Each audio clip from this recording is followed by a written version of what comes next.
പല വർണ്ണങ്ങളിൽ double ഷെയ്ഡിലും double petal പൂക്കളും ഉണ്ടാകുന്ന പ്ലാന്റ്സുകളാണ് അഡീനിയം പ്ലാന്റ്സുകൾ. ഗ്രാഫ്റ്റഡ് അഡീനിയം പ്ലാന്റ്സിനെ കുറിച്ച് കൂടുതൽ അറിയുന്നതിന് മുമ്പായി എല്ലാവർക്കും ഒരിക്കൽ കൂടി ലീഫ് ഗാർഡൻ്റെ പുതിയൊരു വീഡിയോയിലേക്ക് സ്വാഗതം.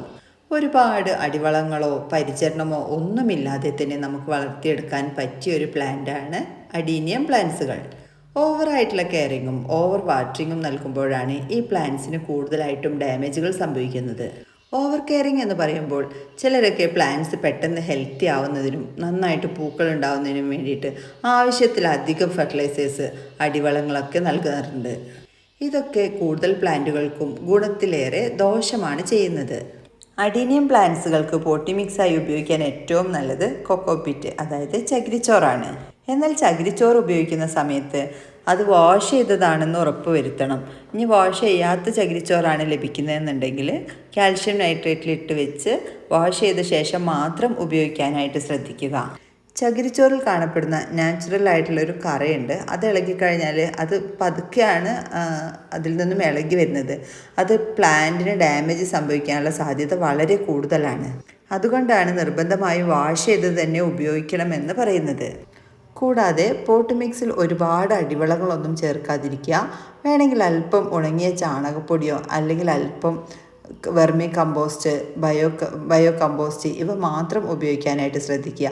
ഏത് കമ്പോസ്റ്റ് വളങ്ങളായാലും ചാണകപ്പൊടി ആയാലും നല്ല ഉണക്കമുള്ളതായിരിക്കണം, അല്ലെങ്കിൽ ഫംഗൽ ബാധ വരാനും സാധ്യതയുണ്ട്.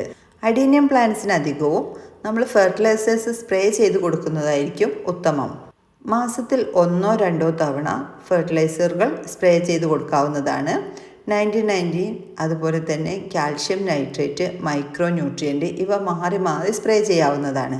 പ്ലാന്റ്സുകൾ ഇതുപോലെ ബുഷിയായി നിന്നിട്ട് നന്നായിട്ട് പൂക്കൾ ഉണ്ടാകുന്നതിന് വേണ്ടിയിട്ട് പ്രൂണിങ്ങും അത്യാവശ്യമായൊരു കാര്യമാണ്. പ്രൂൺ ചെയ്യാതിരിക്കുമ്പോൾ പ്ലാന്റ് ഒരുപാട് നീണ്ടുപോയി അതിൻ്റെ ഭംഗി നഷ്ടപ്പെടുന്നതായിട്ട് കാണാറുണ്ട്. അഡീനിയം പ്ലാന്റ്സുകൾ എപ്പോഴും ബോൺസായി ആയി നിന്ന് പൂക്കൾ ഉണ്ടാകുന്നതാണ് കൂടുതൽ ഭംഗി. എന്നാൽ പ്രൂൺ ചെയ്യാൻ തിരഞ്ഞെടുക്കുന്ന സമയം ഒരിക്കലും മഴക്കാലമാവരുത്. അപ്പോഴും അത് ചീച്ചിലുണ്ടാവാൻ സാധ്യതയുണ്ട്. ഇനി വേനൽക്കാലത്ത് പ്രൂൺ ചെയ്യുകയാണെങ്കിലും പ്രൂൺ ചെയ്ത ഭാഗം എപ്പോഴും കവർ ചെയ്ത് വെക്കണം. സാഫ് പോലുള്ള ഫംഗിസൈഡ് ഉപയോഗിച്ച ശേഷം, ഫംഗിസൈഡ് അവിടെ പുരട്ടിയ ശേഷം മെഴുക് ഉപയോഗിച്ചോ അല്ലെങ്കിൽ പ്ലാസ്റ്റിക് ഉപയോഗിച്ചോ കവർ ചെയ്ത് വെക്കേണ്ടതാണ്. ഇനി നനവിൻ്റെ കാര്യവും പ്രത്യേകം ശ്രദ്ധിക്കണം. നമ്മളിതിൽ ഉപയോഗിക്കുന്ന പോട്ടി മിക്സ് കൂടുതലായിട്ടും ചകിരിച്ചോറായതുകൊണ്ട് തന്നെ നന്നായിട്ട് മോയ്സ്ചർ തങ്ങി നിൽക്കും. അത്തരത്തിലൊരു പോട്ടി മിക്സിൽ എല്ലാ ദിവസവും നനവിൻ്റെ ആവശ്യം വരാറില്ല. എന്ന് കരുതി സ്പ്രേയിങ് ആയിട്ട് നനവ് കൊടുക്കണം എന്നില്ല. നന്നായിട്ട് കുതിർന്ന് പോകുന്ന രീതിയിൽ അടിയിൽ കൂടെ ഡ്രൈനേജ് ഹോളിൽ കൂടെ വെള്ളം ഒഴിഞ്ഞു പോകുന്ന രീതിയിൽ തന്നെ വെള്ളം ഒഴിക്കാം. എന്നാൽ വീണ്ടും നമ്മൾ ഒഴിക്കുന്ന സമയത്ത് പോട്ടിൽ മോയ്സ്ചറിൻ്റെ അംശം ഉണ്ടോ എന്ന് നോക്കിയ ശേഷം മാത്രം വീണ്ടും നനവ് കൊടുക്കാനായിട്ട് ശ്രദ്ധിക്കുക. എന്നാൽ പറ്റു ഡ്രൈ ആയി പോകുന്നതും ഒഴിവാക്കണം. അതുപോലെ പോട്ടിൻ്റെ കാര്യം ശ്രദ്ധിക്കുകയാണെങ്കിൽ ഒരുപാട് സൈസിലുള്ള പോട്ടിൻ്റെ ആവശ്യമില്ല. നമ്മൾ ഫസ്റ്റിലിപ്പോൾ ഒരു പ്ലാന്റ് റീപോട്ട് ചെയ്യുന്ന സമയത്ത് ഒരു 6 ഇഞ്ച് 7 ഇഞ്ച് ആ ഒരു റേഞ്ചിലുള്ള പോട്ടുകൾ മതിയാകും. അതുപോലെ തന്നെ നന്നായിട്ട് ഡ്രൈനേജ് ഹോളുള്ള പോട്ട് തിരഞ്ഞെടുക്കുക. ഡ്രൈനേജ് ഹോളിൻ്റെ ഭാഗത്തായിട്ട് ചെറിയ ചിരൽക്കല്ലോ അല്ലെങ്കിൽ ഓട് കഷ്ണങ്ങൾ എന്തെങ്കിലും വയ്ക്കാനായിട്ടും ശ്രദ്ധിക്കുക. അഡീനിയം പ്ലാന്റ്സുകൾ കൂടുതലായിട്ടും ചീഞ്ഞു പോകുന്നത് വെള്ളത്തിൻ്റെ കൂടുതൽ കാരണം, ഓവർ വാട്ടറിങ് കാരണം, അതുപോലെ വെള്ളം കെട്ടി നിൽക്കുന്നത് മൂലം, അതുപോലെ തന്നെ ഷെയ്ഡായി പോകുന്നത് കൊണ്ട്, നന്ന് കറക്റ്റായിട്ട് വെളിച്ചം കിട്ടാത്ത ഭാഗത്ത് വെക്കുന്നത് കൊണ്ടൊക്കെയാണ് അഡീനിയം പ്ലാന്റ്സുകൾ കൂടുതലും കേടാവുന്നത്. ഇങ്ങനെയൊക്കെ സംഭവിക്കുമ്പോഴാണ് ഫംഗൽ ബാധ വന്നിട്ട് പ്ലാന്റ്സിന് ഡാമേജ് വരുന്നത്. ഇനി സൺലൈറ്റിൻ്റെ കാര്യം നോക്കുകയാണെങ്കിൽ ഇൻഡയറക്റ്റ് സൺലൈറ്റ് ആയാലും കുഴപ്പമില്ല. എന്നാൽ ഒരു 6 മണിക്കൂറെങ്കിലും വെളിച്ചം കിട്ടുന്ന ഭാഗത്തായെങ്കിൽ മാത്രമാണ് നന്നായിട്ട് പൂക്കൾ ഉണ്ടാവുകയുള്ളൂ. നല്ല ഷെയ്ഡിലായി കഴിഞ്ഞാൽ പ്ലാന്റ് വെറുതെ നീണ്ടു പോവുള്ളൂ, പൂക്കൾ ഉണ്ടാവാൻ സാധ്യതയില്ല. അതുകൊണ്ട് നല്ല വെളിച്ചമുള്ള ഭാഗത്ത് തന്നെ അഡീനിയം പ്ലാന്റ്സ് വെക്കാനായിട്ട് ശ്രദ്ധിക്കുക. കേരളത്തിൽ എവിടെയാണെങ്കിലും ഈ പ്ലാന്റ്സുകൾ കോംബോ ആയിട്ട് വാങ്ങിക്കുമ്പോൾ നമ്മൾ ഫ്രീ ഷിപ്പിംഗ് ആണെന്ന് പറഞ്ഞു. 10 പ്ലാന്റ്സിന് DTDC കൊറിയർ വഴി അയക്കുമ്പോൾ 2225, 5 പ്ലാന്റ്സിനാണെങ്കിൽ 1200 രൂപ, അതുപോലെ 3 പ്ലാന്റ്സിൻ്റെ കോംബോയും നമ്മൾ നൽകുന്നുണ്ട്. 3 പ്ലാന്റ് ആണെങ്കിൽ 750 രൂപയാണ് 3 പ്ലാന്റ്സിൻ്റെ കോംബോയ്ക്ക് വരുന്ന പ്രൈസ്. ഇതിനൊന്നും നമ്മൾ എക്സ്ട്രാ ഷിപ്പിംഗ് ചാർജ് നൽകേണ്ടതില്ല. അത് ഇന്ത്യൻ പോസ്റ്റ് വഴിയാണെങ്കിൽ ഷിപ്പിംഗ് ചാർജ് എക്സ്ട്രാ വരും കേട്ടോ.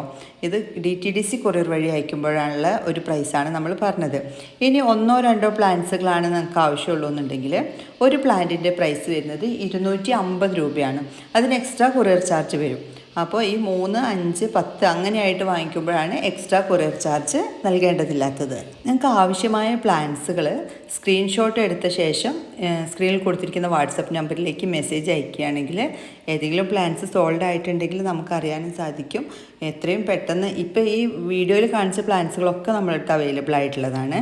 അപ്പോൾ പെട്ടെന്ന് തന്നെ മെസ്സേജ് അയക്കുകയാണെങ്കിൽ നിങ്ങൾക്ക് നിങ്ങളുടെ ഓർഡർ പെട്ടെന്ന് തന്നെ പ്ലേസ് ചെയ്യാനായിട്ട് സാധിക്കുന്നതാണ്. ഓർഡർ പ്ലേസ് ചെയ്ത്, അതായത് കോഡ് അവൈലബിൾ അല്ല, അതുകൊണ്ട് തന്നെ ഓൺലൈൻ പേയ്മെൻറ്റ് നടത്തി നിങ്ങളുടെ പേയ്മെൻറ്റ് ചെയ്തതിൻ്റെ സ്ക്രീൻഷോട്ടും അഡ്രസ്സും അയച്ചു തന്ന ശേഷമാണ് പ്ലാന്റ് അയക്കുന്നത്. അപ്പോൾ ഓർഡർ പ്ലേസ് ചെയ്തതിന് ശേഷം 7 വർക്കിംഗ് ഡേയ്സിനുള്ളിലായിട്ട് പ്ലാന്റുകൾ അയക്കുന്നതാണ്. നിങ്ങൾ ഈ നമ്പറിലേക്ക് വിളിക്കുന്നതിന് പകരമായിട്ട് കഴിയുന്നതും വാട്സപ്പ് ചെയ്യാനായിട്ട് ശ്രദ്ധിക്കുക. മറ്റൊന്നും കൊണ്ടല്ല, പകൽ സമയങ്ങളിലൊക്കെ പാക്കിങ്ങിൻ്റെ തിരക്കിലായിരിക്കും. അതുകൊണ്ട് എല്ലാ കോൾസും നമുക്ക് ചിലപ്പോൾ അറ്റൻഡ് ചെയ്യാൻ സാധിച്ചെന്ന് വരില്ല. മെസ്സേജ് അയക്കുകയാണെങ്കിൽ നമ്മൾ പ്ലാൻസ് അയക്കലിൻ്റെ ആ ഒരു തിരക്കൊക്കെ കഴിഞ്ഞ ശേഷം നിങ്ങൾക്ക് എല്ലാവർക്കും തന്നെ മറുപടി തരാനായിട്ട് സാധിക്കുന്നതാണ്. നിങ്ങൾ ഈ ചാനൽ കാണുന്നത് സബ്സ്ക്രൈബ് ചെയ്യാതെ ആണെന്നുണ്ടെങ്കിൽ മറക്കാതെ തന്നെ സബ്സ്ക്രൈബ് ചെയ്യാനും തൊട്ടടുത്തുള്ള ബെല്ലൈക്കൺ ക്ലിക്ക് ചെയ്യുകയും ചെയ്യുകയാണെങ്കിൽ നിങ്ങൾക്ക് പുതിയ അപ്ഡേഷൻസൊക്കെ പെട്ടെന്ന് ലഭിക്കുന്നതാണ്. ഇതുപോലുള്ള ഓഫർ വീഡിയോസും പ്ലാൻസ് റിലേറ്റഡ് ആയിട്ടുള്ള നിങ്ങളുടെ സംശയങ്ങളൊക്കെ അടങ്ങിയ വീഡിയോസ് വരുമ്പോൾ നിങ്ങൾക്ക് പെട്ടെന്ന് തന്നെ ലഭിക്കുന്നതാണ്. കൂടാതെ ചെടികളെ സ്നേഹിക്കുന്ന നിങ്ങളുടെ പ്രിയപ്പെട്ടവർക്ക് കൂടി ഈ വീഡിയോ ഒന്ന് ഷെയർ ചെയ്ത് കൊടുക്കാനും മറക്കരുത്. നമ്മൾ ഈ വീഡിയോയിൽ കാണിക്കുന്ന സൈസിലുള്ള പ്ലാന്റ്സുകൾ തന്നെയാണ് അയക്കുന്നത്. വിത്തൗട്ട് പോട്ടായിട്ടായിരിക്കും പ്ലാന്റുകൾ അയച്ചു തരുന്നത്. അതുപോലെ തന്നെ നിങ്ങളുടെ അഭിപ്രായങ്ങൾ കമൻറ്റ് ബോക്സിൽ രേഖപ്പെടുത്താനും ചാനൽ ഹൈപ്പ് ചെയ്യാനും വിട്ടുപോകരുത്. ഗ്രാഫ്റ്റഡ് പ്ലാന്റ് മാത്രമല്ല, സീഡ്ലിംഗ് പ്ലാന്റുകളും സെയിലിനുണ്ടായിരുന്നു. അതിൻ്റെ വീഡിയോ ഒരുപാട് പേര് കണ്ടിട്ടുണ്ടാവും. കുറേ പേർക്ക് ആ പ്ലാന്റ്സ് കിട്ടാത്തതുണ്ട്. അതിൻ്റെ പ്ലാന്റ്സുകൾ അടുത്ത് തന്നെ നമ്മൾ റീസ്റ്റോക്ക് ചെയ്യുന്നതാണ്. എല്ലാവർക്കും വീഡിയോ ഇഷ്ടപ്പെട്ടെന്ന് കരുതുന്നു. മറ്റൊരു വീഡിയോയുമായി കാണുന്നവരേക്കും thanks for watching. Happy gardening.